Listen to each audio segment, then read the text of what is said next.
Hello, dear viewers, and welcome to tonight's edition of the Daily Debate. I'm your host for this episode, Mohamed, and tonight's main topic is Egypt's foreign policy, which makes it a cornerstone for stability in the region, and to a certain extent a cornerstone of peace and stability globally. That's our main topic for tonight, and we are glad to have with us here tonight in the studio political analyst Mr. Mohamed Salah. A very good evening to you, Mr. Salah. Thank you for joining us. Mr. Mohamed, I'm happy to be with you and with your generous followers in this time. Thank you very much, sir. Allow us, please, first, and the viewers, to read our main story for the night, our top story, as the leaders of Egypt and Somalia signed on Thursday a joint political declaration to elevate the relations between both countries to the level of strategic partnership.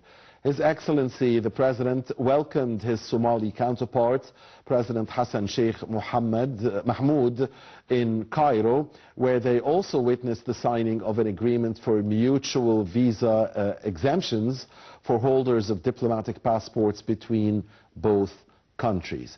In a press conference after the meeting, President Sisi said the joint political declaration to elevate Egyptian-Somali relations covers various fields, including the political, military, cultural, and economic arenas. The President added that the declaration stipulates holding annual political consultations at the summit level to follow up on the overall developments in relations between the two countries, and to explore measures to enhance cooperation in various fields. Over the past year, Egypt and Somalia have exchanged bilateral high-level visits to enhance cooperation in various domains, including economic, educational, security, and military ones.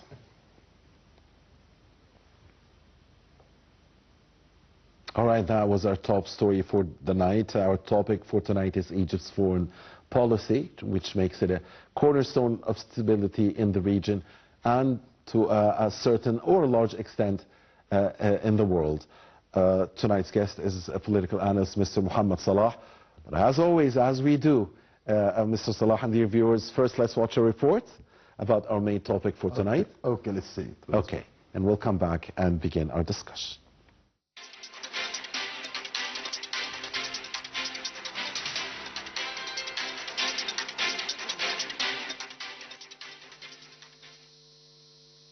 Egypt has long played a crucial role in shaping regional and international affairs, leveraging its geopolitical significance, diplomatic networks, and strategic partnerships.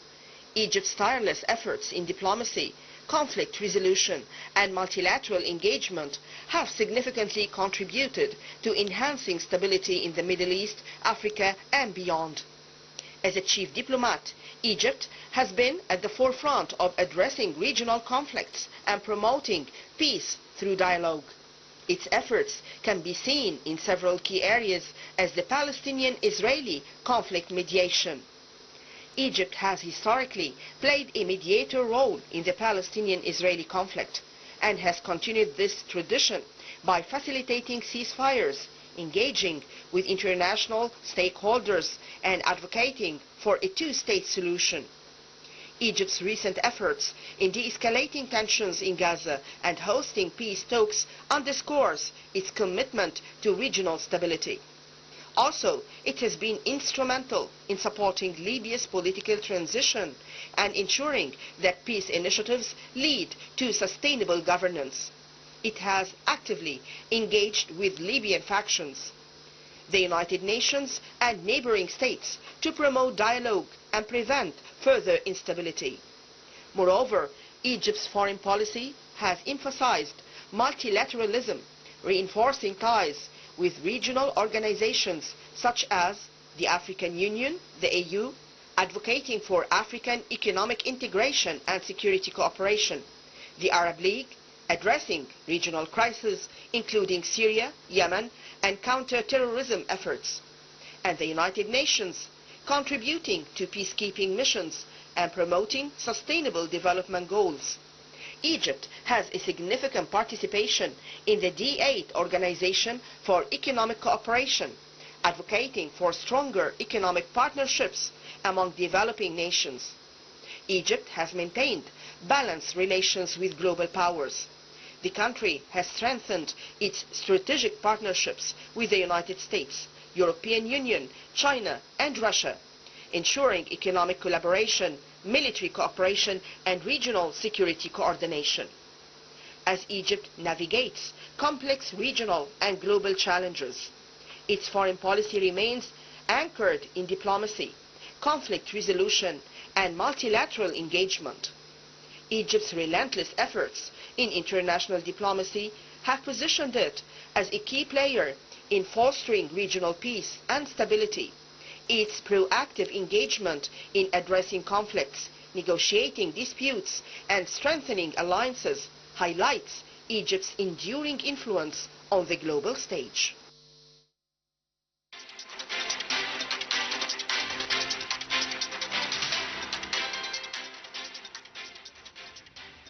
Welcome back, dear viewers. Many thanks to Manal Al-Abiari and Khalid Abdelbari for this report. We're back here in the studio with Mr. Mohamed Salah, the political analyst. Mr. Salah, we heard a lot of important elements in the report stressing or emphasizing indeed how Egypt's foreign policy is a cornerstone for stability in the region. And since this region is very important to the world, the heart of the world, then Egypt's role is important to world stability at large. Let's start our topic today with declaring some facts in addition to the main topic or the main story of this episode. The first this thing is that Egypt is one of the founders of this of the religious organization, which is Arab League. We are one of the founders of this organization. The second is that Egypt has a lot of efforts and exerted a lot of efforts towards our nations or our Arab nations, our neighbors. We have helped them a lot on our way into civilization. I have to transfer them from developing life to developed life. We have helped them a lot in with what we call it soft power, such as education, such as arts, songs, cinema. All of these ideas were representing the Arab world till the end of the last 19th and the last century. So Egypt is counted as the 20th century, yes. 20th century. Yeah. So Egypt now really is counted one of the basic nations or the basic nations in the Middle East. Egypt has a lot of power in the modern ages and also in the history. We have a long and a long history, which represents the real history of the world in general, not only the Middle East. As we have the first state in the history, and we have the first armed forces in the history, and we have found civilization, we have found culture. We have found how to write and how to read, or how to give ceremonies, how to deliver songs and topics, all of kinds of human activities that is counted or that is represented as a culture or as an art. So Egypt is expected to be one of the main countries in the Middle East, which have the right to form the future of this area, which is expected to provide others with solutions for their problems, which is expected to do more and to exert more efforts in order to find suitable solutions for our area. Especially we have some characteristics or cultural characteristics that is characterized by the peoples of this area in general, in particular. Right. As we have a lot of cultural characteristics, we have a lot of economic characteristics, cultural characteristics that is not repeated in any other area of the world. So Egypt knows well how to find suitable solution and how to find all the ideas or all the accepted ideas for all the struggles that's happening now in the Middle East, and know how to market these ideas, how to market these solutions among all the participants or all the parties that are fighting together now. The most recent and perhaps the most pressing conflict in the region in Gaza saw Egypt playing a very important role in mediating the truce with Qatar and the United States. Egypt, a guarantor, and there's a big responsibility to make sure that the first phase of the agreement, which will hopefully lead to a permanent ceasefire in Gaza, succeed. And it seems to be Egypt's fate and destiny always to be responsible, always to bear responsibility. It bears the responsibility now, of course, of transmitting the international aid, not just the Egyptian aid, but international aid into Gaza, and a very important role and a huge responsibility. Because of your counted, you are nominated as here in the Middle East. They are calling Egypt the big sister for all the Arab nations or for any other Arab nations. Regarding the conflict in Gaza or the problems that's happening in Gaza till 7th October 2023, would like to say that the main problem of this conflict is that both sides of this struggle is not telling the truth. Both sides are not representing the main or the basic ideas of this idea, especially the Israeli side. If we look for the Israeli government, which is a religious one, this government, an extremist right wing government, yeah. Yes.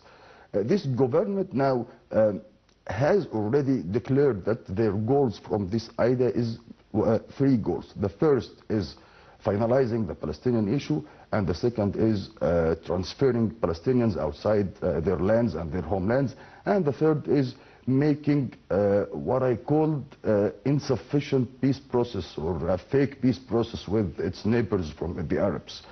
And this is the real problem, not the actions of 7th of October. The main problem is that we have the only one occupied land in the world now is Palestine. The only people who is deprived from natural rights, human rights, who is living without any of these rights, which is the Palestinian people. And this is the main problem. And Egypt is counting on finding suitable solutions for this problem, not for the actions happened due to this. I'd like to deal with the cause, the root causes of these actions, not only for the results. Because I would like to have a strong desire to reach a strong and sustainable peace process in the Middle East in general. We are not calling for the basics or not calling for the benefits of one side without another. We are working with all people in the Middle East. We are working for all nations. So we have to know well that Egypt is counting on this basis, which is the first or the basic problems between Israeli and Palestinians. Israelis do not have the right desire or do not have strong desire to find a solution. They are manipulating in negotiations. They do not tell the truth. They are inventing lies or telling lies a lot about what's happening in the land. If we look for the last actions happened, we'll notice that the only or the main idea or the main target of Israel was not regaining its citizens, but the main idea and the main goals for Israel was destroying Gaza.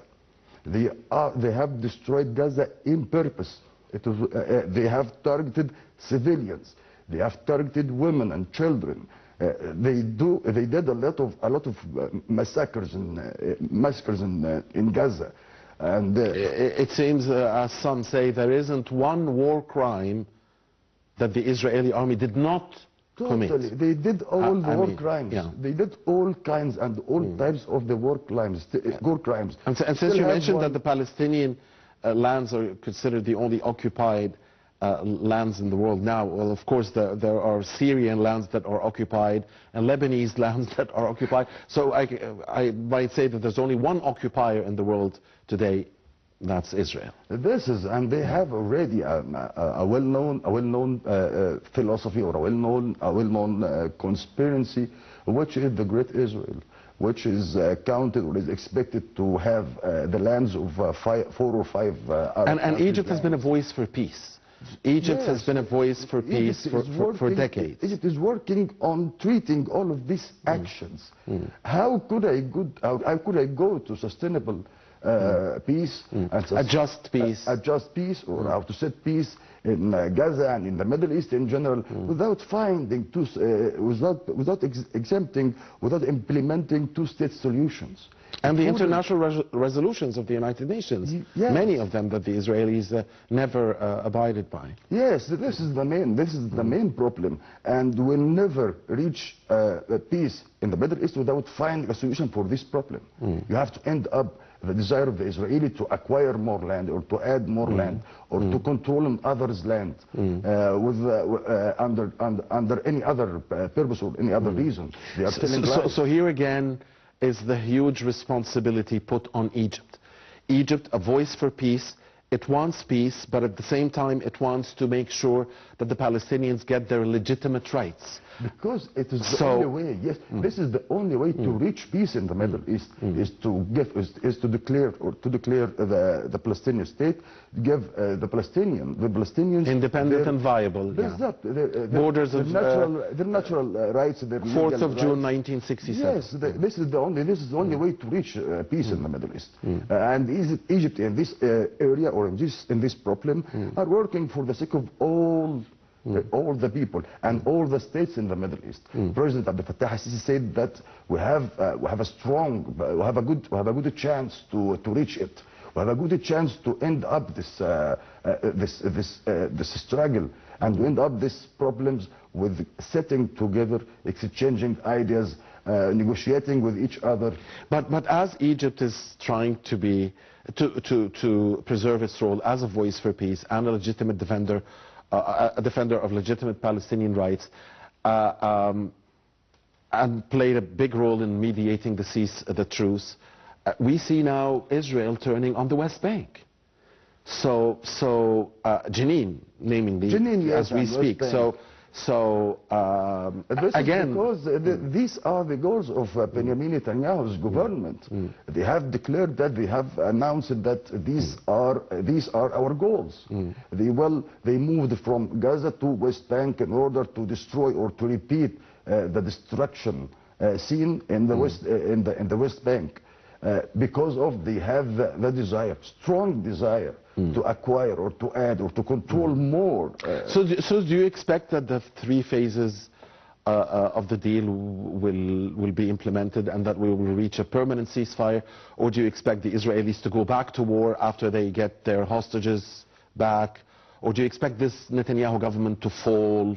What do you expect in the upcoming No one period? can expect what will happen tomorrow in the Middle East. As we have a lot of variables now, we have updates every minute. Every minute we have an update, especially in Israel. Have a lot of ministers and a lot of armed officers have been resigned for the results of the war happened in Gaza. They have a sense of losing.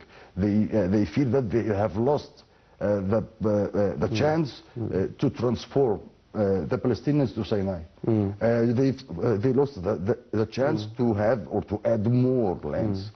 So they are not feeling that everything is well. They have a lot of problems, and they not know how to get out from this agreement. As we have three states are watching, are monitoring what's happening on the land, which is Egypt, beside Qatar, beside the United States. So they are now rounded with these 3 The Trump envoy, Mr. Salah, said that he will stay in the region for a long time. He will monitor himself what's going on. But he also said that getting a final result from the deal, implementing the deal, is more difficult than reaching it. So it means he knows that this is not easy because of the Israeli stance. All of the commentators and all of the viewers know well what President Trump said, envy said. But let us say that you have to push towards peace. If you haven't pushed towards peace, you won't reach it at all. Especially with this extremists in the Israeli government. You have to push them into towards peace and have to give them or direct them to fulfill what they have. But does Israeli society want peace? This is another important question. Let me say, every civilians in any natural states are looking naturally for peace. Every civilians. But in Israel, what makes it different is that you are not in front of us a natural people or a natural people in Israel. They are calling for only for they have weaknesses, a lot of weaknesses and a lot of problems in their society, especially economic and socially and regional. Mr. Salah, allow us to get in the voice of Mr. Ambassador Gamal Bayoumi, the former Assistant Foreign Minister, with us here in the program. Thank you very much, Ambassador Bayoumi, for your time, sir. And I want to give you the mic. I mean, I don't want to talk. We want to listen to you. We're talking about Egypt's foreign policy, Egypt being a cornerstone to stability in the region and globally, with a focus on Gaza and the scenarios, the potential scenarios in the upcoming weeks and months in Gaza. The mic is yours. As an old diplomat, I am proud of our diplomacy, which exceeded 100 years now. And I realize that whenever anybody rejects or disagree with the Egyptian policy, he followed it up 40 years later. And I have plenty of examples about this. When the Russian disagree with Gamal Abdel Nasser when he joined the General Agreement on Tariff and Trade in 1968, they joined it 2013, 40 years after we joined it. The American and the West refused Nasser recognition of the new regime in China in 1956, and I think the tripartite aggression was a result of that. Now China is the most, the country is the most partner, the largest partner with the United States in trade and with Europe also. Many examples like that. Those who disagree with Egypt, they later followed what Egypt did. I always ask my students about the peace process of Anwar al-Sadat and King Faisal. Yes. Please make a comparison between what the position of Egypt after the peace process and the position of those who refused it. Saddam in Iraq, Gaddafi in Libya, Ali Abdullah Saleh in Yemen, and Al-Assad in Syria. Which country is better than Egypt in this concern? We were very practical. We established a serious discussion with the United States, whether we like their policy or not, but the dialogue is continuing. And I am always optimistic whenever the dialogue is going on. So all of us, I think I'm personally happy with our foreign policy. We are doing our best. And by the way, the reputation of our diplomat is very good around the world. A diplomat who talks 3 languages, a diplomat who is eminent and serious whenever he talks to anybody. Now we are facing a serious problem that on the first page there is a sort of peace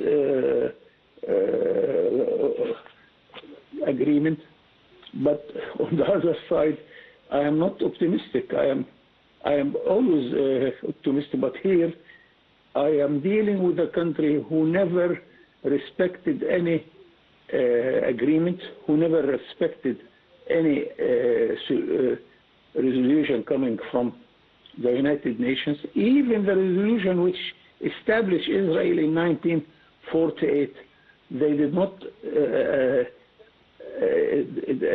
abide to it, because this resolution gives the Palestinian 51% of the land and 49% to the Israelis.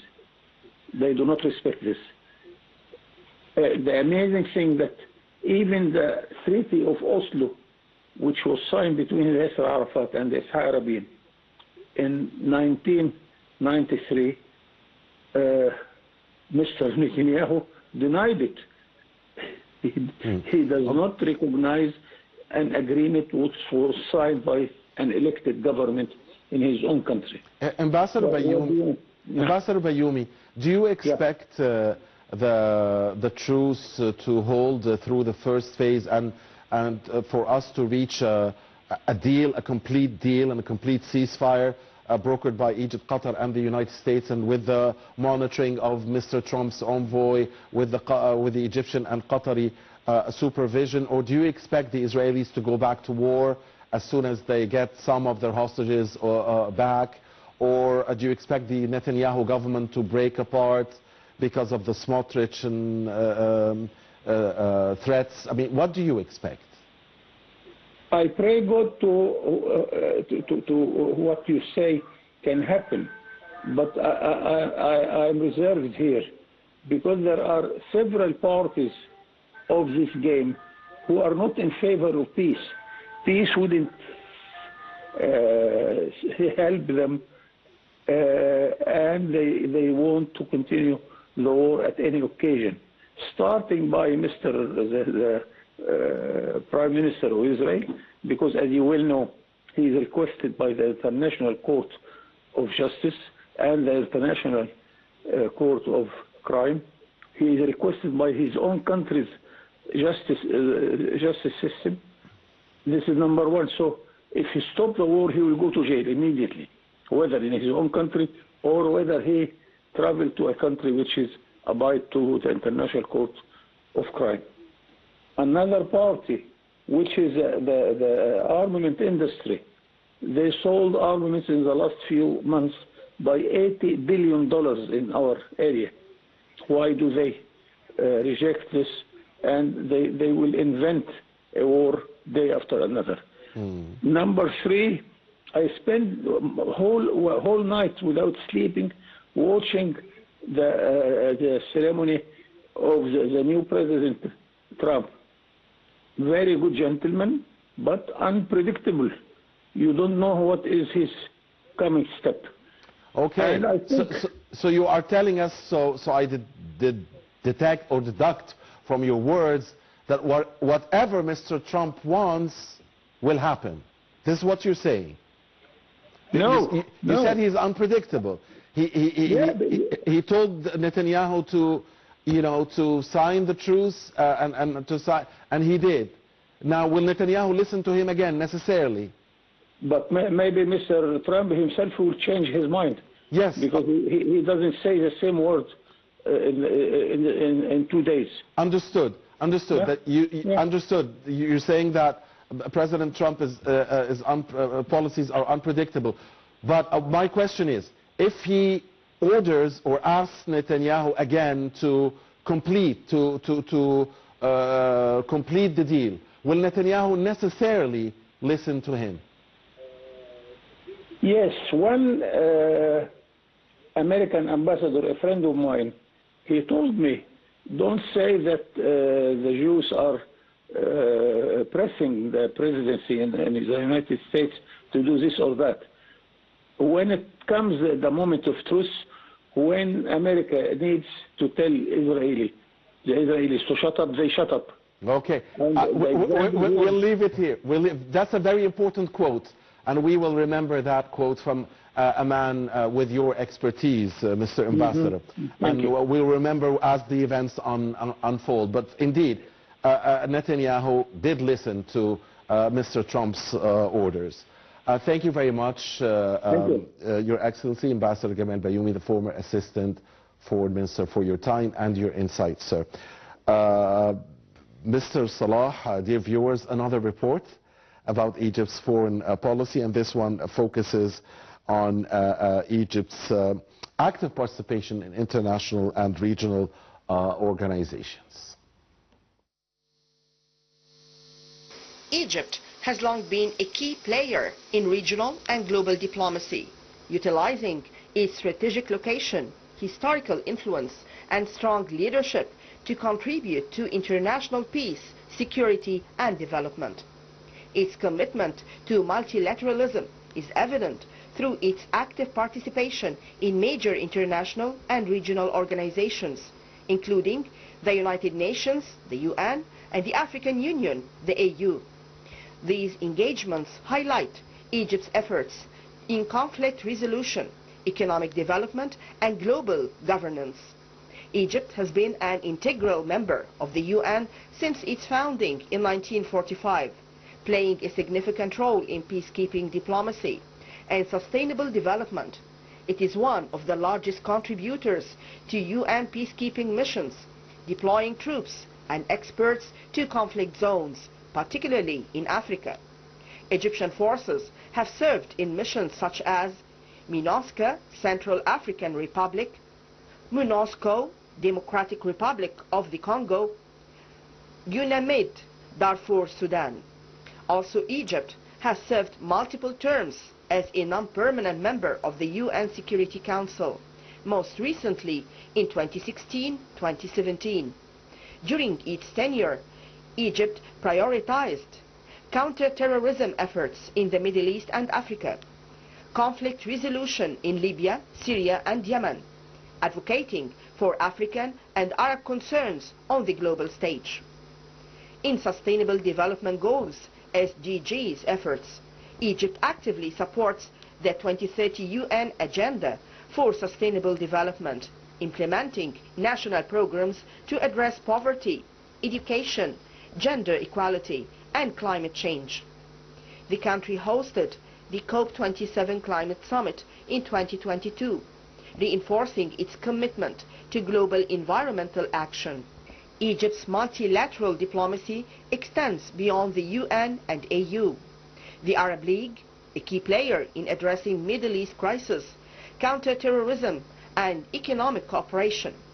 The Organization of Islamic Cooperation, the OIC, advocating for Muslim world unity and humanitarian initiatives, and the D8 Organization for Economic Cooperation, strengthening economic ties among developing nations.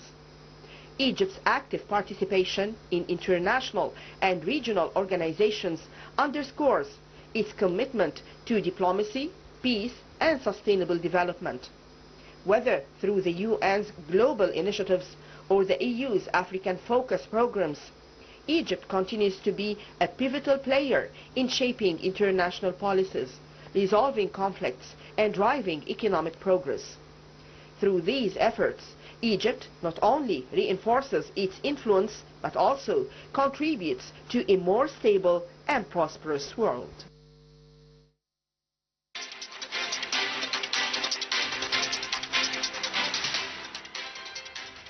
All right, thanks Manel and Khalid again for this report, and we're back here with political analyst Mohamed Salah in the studio. Mr. Salah, I want to focus in the remaining minutes that we have on the fact that Egypt always has a balanced relationship with all powers. I mean, you look at Egypt's relationship with the major powers in the world, the US, yes, China, the EU, Russia. Yes. It's balanced. And Egypt believes in multilateralism. It's very active in multilateralism. As you mentioned, it was a founder of the Arab League, definitely a founder also of the African Union, and a founder of NAM before in the non-aligned movement in the 60s, and the United Nations. So Egypt is always there and believes in multilateralism as well. So the balance between North and South, between developing and developed, and the belief in the strength also of multilateral diplomacy and not just bilateral diplomacy. Balanced relations between Egypt and superpower nowadays is expected, or it's one of the main characteristics of the Egyptian foreign policy in the age of President Abdel Fattah al-Sisi.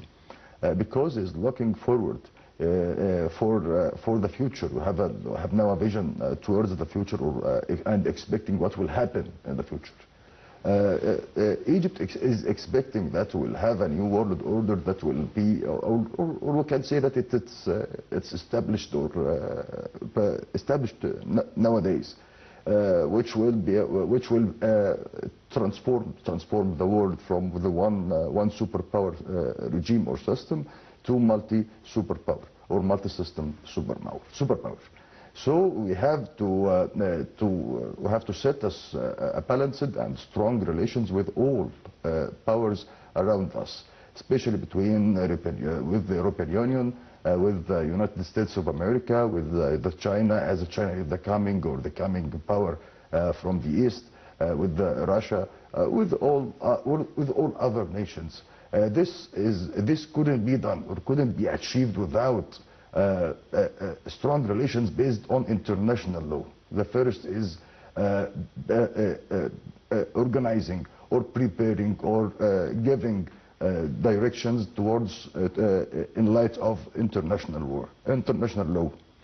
We won't help or want to interfere in others' internal cases. We will know in internal cases of others will not be involved on it, as we will not accept others to interfere in our internal affairs. The third is exchanging benefits and exchanging and integrating economically, how to be integrated economically with each others, how to give them the opportunity or the chance to go through the Middle East and Africa through Egypt. They have a target in Africa and the Middle East as one of the most international markets, one of the most expanding international markets here in the Middle East and in Africa. And they are all fighting to find a leg, or to put their legs into Africa and in the Middle East. So Egypt is exchanging benefits with them by giving them the chance to enter the markets here in the Middle East and in Africa, give them solutions for problems, mediating between them in international struggles, such as what's happening in Ukraine, or what's happening in Africa, or what's happening in the Middle East between Hamas and Israel, or Palestinians and Israel. All of these actions will prepare or will help us to have strong relations with all superpower in the new world order, inshallah. Indeed, and foreign policy here and diplomacy helps the economic sphere, as you highlighted. I'd like to say that the core struggle, or the core problem here in the world war nowadays, we are listening to many terms that is repeated in the last few days, last few years, a lot of times, such as World War III, such as sustainable development, such as the struggle between the East and the West. All of these actions and all of these terms are counting on one problem or one basis, which is economy. We have a problem in economy, and we have to integrate with each other to find a suitable solution, not fighting with each other. Fighting each other will increase the problem, as we have how supply chains have been broken or destroyed due to the war between Russia and Ukraine, and how could it be destroyed because of the war between Israeli and Palestinians. All of these actions, or all of this war, are not providing us with solutions. They will waste a lot of resources. For example, you will find the hotlines or the hot spots here in the world nowadays. The wars are in one of the three main basics in economy. First is raw materials, the second is for agriculture, lands and water, and the third is about the international corridors, or what's called international trade corridors, such as Red Sea corridor and Suez Canal corridors. All of these three main aspects are reasons for what's happening. Every superpower is looking to put its control, or to put these actions or these states into control, into her own control. I won't give us, or don't give others the chance to make use of these lands or these resources. I want to have I want to be the only one who can decide these resources will go to who? Or who will make the best use of this?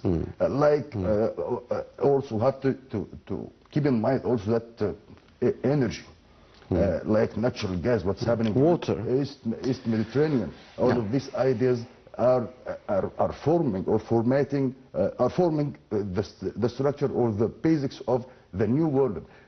The reasons of this war in the Middle East and in East Europe and in Africa will form how the new world will be, by the reasons of these ideas. So, and it's better for the world to see all of these wars stop. Yes, because and it seems this is what Mr. Trump believes, or what he's working on. He said, "I'll come and end all wars," and we all support him on that. I'm sure everybody supports him on that. We don't want any wars. No. Said that President Trump is changing his. Do not say the same word. Let's hope he doesn't change his mind on stopping all wars around the world.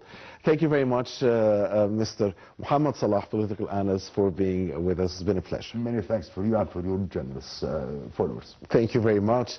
Thank you, dear viewers, for watching us. Please stay with Nile TV.